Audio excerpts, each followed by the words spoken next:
This is great. All the way from North Carolina. You can't imagine what he did. He was, yesterday, his boss said, you know, you're gone all over the country.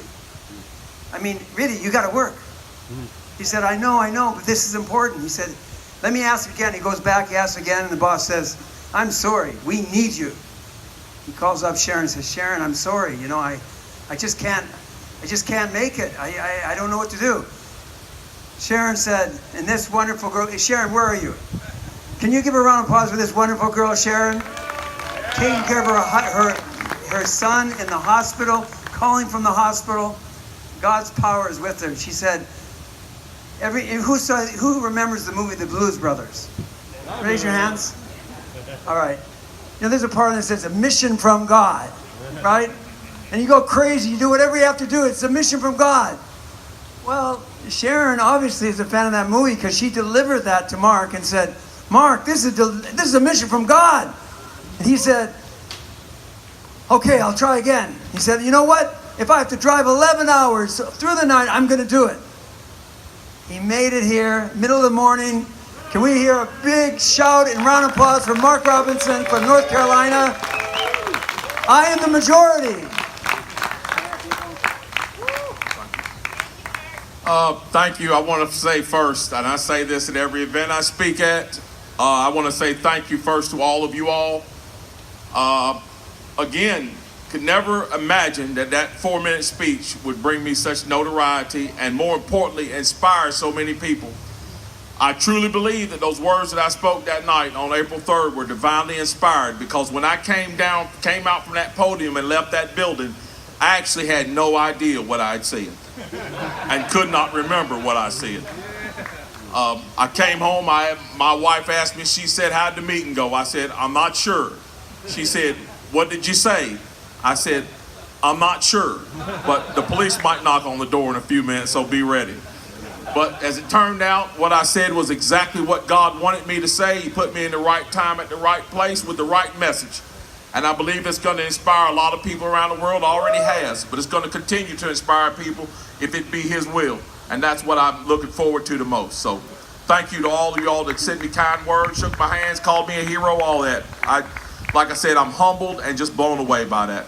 Now, after this thank you, let me get into this. I'm going right into what I'm going to talk about. The city council speech, if you don't know the history of that, I'm going to leave that to you to look up on my Facebook page.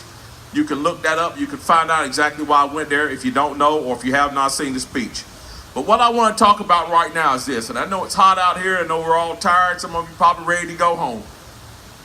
But I want to drive home a point that's been brought up out here today over and over again, and I want to bring it up even more succinctly.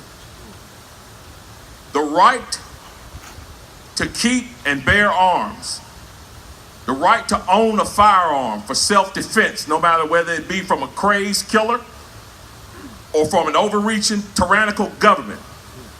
That right did not come from our founding fathers. It did not come from the Constitution. That right came from God Almighty and no one else.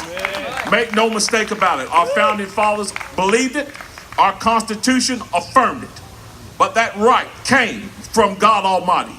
If anybody should ever question you and ask you, do you truly believe that the right to own an AR-15 came from God? Why would God be so violent? You answer them this way. You look at every creature that God ever created. From the most powerful grizzly bear in the forest, to the lion on the Serengeti, to the slugs in your garden. Every one of those animals was endowed by our Creator with some type of built-in defense. That bear was endowed with giant claws and giant fangs and 35-mile-an-hour speed that could chase you down, by the way, and make you his lunch. That lion was endowed with the same types of defenses. And even that slug is endowed with an enzyme that makes it unappetizing, unappealing to its predators so it won't be eaten. So a tiny slug underneath a brick in your garden has Second Amendment rights, believe it or not. Now you know if God intended for the slug and the bear and the lion and the cheetah and the chimpanzees and all the animals of his creation to have that right to defense and mechanisms of defense, then you know he wouldn't leave his own unguarded. He gave to man the ability to make complex machines. These cars you see in the parking lot, the planes you see flying overhead. We made those to serve our purposes. And for the purposes of self-defense, whether anybody might like it or not, we made the AR-15 to protect our family, to protect our homes, and to protect our country from these tyrannical socialists that want to try to strip our rights and turn this place into a socialist hellhole. That is where those rights come from. They come from the Almighty.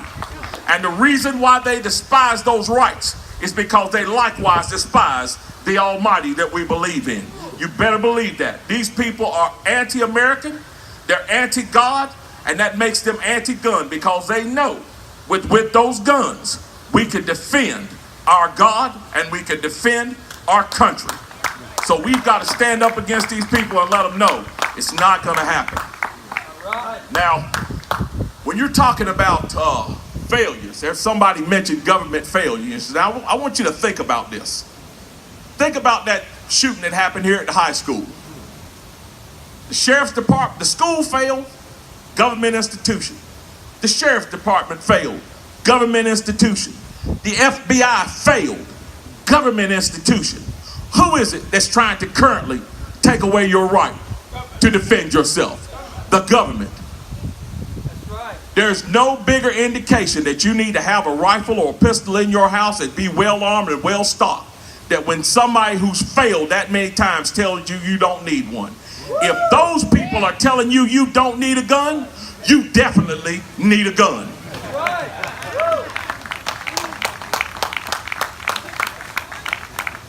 Now, who are these people that we're talking about? I've heard a lot of people talking about, liberals. Now, I want to make my position on this plain. Now, ride with me for just a second and listen. Don't automatically go, oh, no, he called me a liberal. Please don't. We are all liberals, folks. We are born from liberalism, classic liberalism. Liberalism, classic liberalism, is the idea in the individual rights of man. Now you think about that for a minute. That's what we all believe. The individual, God-given rights of man. That's what classic liberalism is. Now that word liberal has been hijacked. And who has it been hijacked by? It has been hijacked by leftists, socialists, and communists. They want everybody to think, oh, we want everything to be fair for everybody and we want to make everybody safe. No, no, no, no. These are the people who despise America. It's not the liberals. We're the liberals. We're the ones that believe in the individual rights of man. The leftists, they believe in the individual desires of man. They believe that it's okay to call yourself whatever gender you want to call yourself. They're the ones that believe it's okay for you to just waltz into somebody's country with no paperwork, no vetting, nothing, just because you want to. They believe in those individual desires of man, not the individual God-given rights of man. That's what we believe in. We believe in the individual God-given rights of man. So when you start looking closely at these people, who do you see? You see the people that want to take your guns away.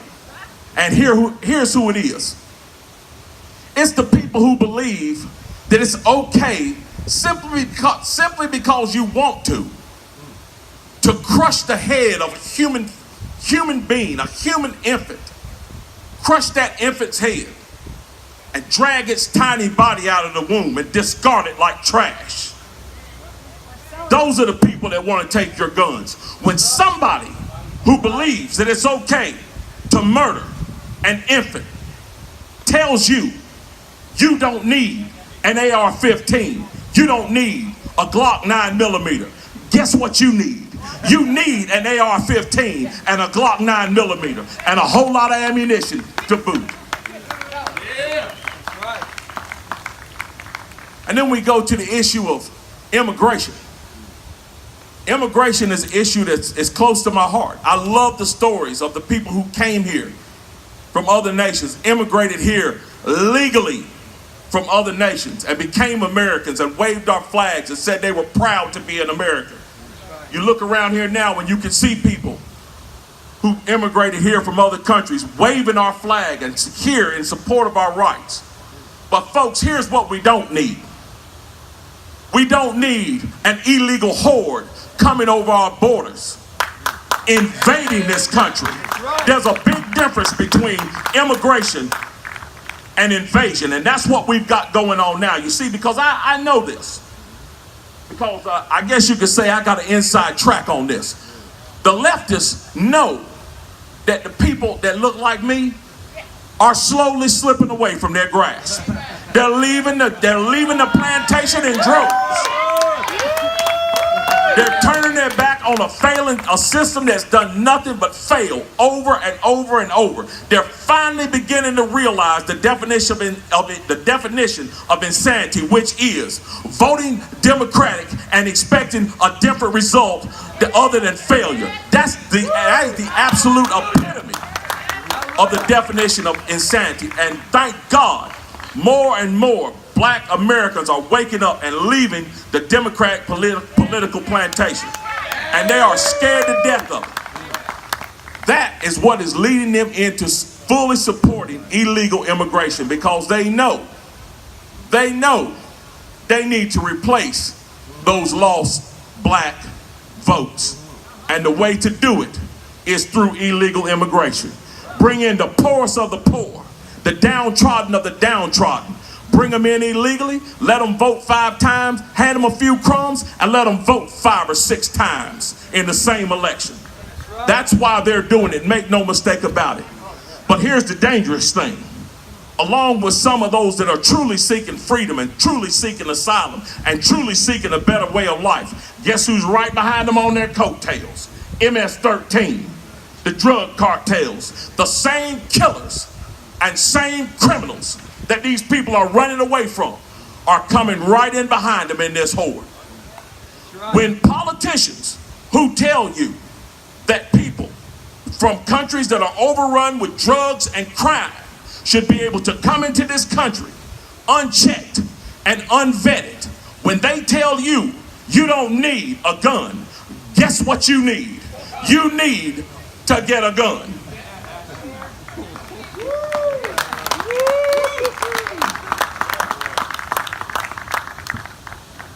Now, I just touched on this whole socialism thing, but I'm going to bring this socialism thing home to you, and I'm going to bring it to you plain.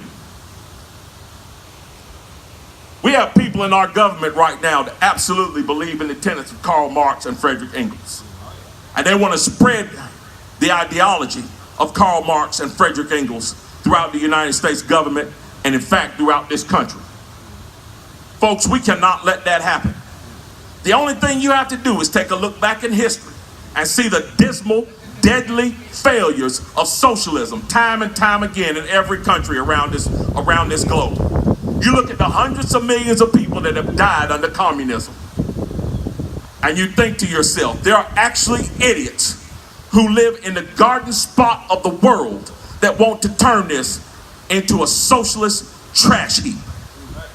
Now you think about that for a second. Why would they want to do that? Because in every socialist trash heap, there sits a socialist king or collective of socialist kings. People who continue to live high on the hog while you live down in the slop.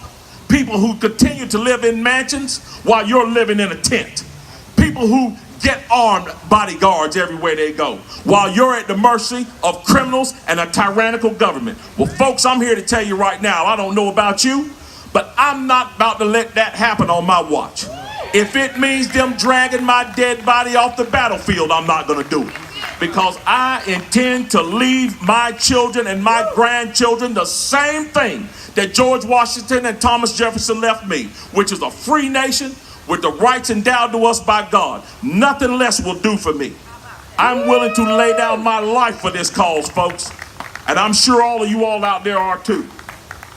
So when socialist politicians like this lady up in New York who believe in an ideology that starved to death millions of people, buried alive millions of people, imprisoned millions of people, destroyed country after country.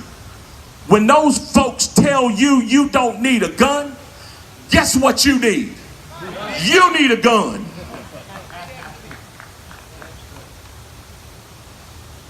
So where do we go from here and what do we do? That's the big question. What do we do? Broward County Sheriff in protest this afternoon. It's not about necessarily just being here today, although I'm thankful for everybody that's here, everybody that spoke today. But we got to take this thing home, folks. And when I say take it home, we have got to take it personal. We've got to start speaking it to our family. We've got to start speaking it to our friends. We've got to start speaking it to our children and our grandchildren. We've got to start making our voices heard. Because I'm going to tell you what, the leftists don't have a problem lying just as loud as they can. There ain't nothing wrong with us telling the truth just as loud as we can. And that's what we need to do, folks. So tonight when you go home, here's what I want you to do. I want you to look in the mirror. And the first thing I want you to do is I want you to thank God that he saw fit to put you in a nation as great as the one that we live in now. The second thing I want you to do is this.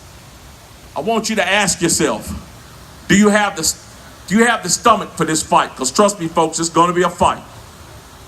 And the third thing I want you to do is ask yourself, what can I do to preserve the cause of freedom? And after you ask those questions and you lay your head down on the pillow, I want you to remember this one simple thing. You're going to have to stand up with courage, because courage built this nation. Courage has sustained this nation. And the only thing that's going to save this nation is courage. So folks, stand up, be courageous, be heard. Don't back down. Don't let the socialists win. And make sure you know this.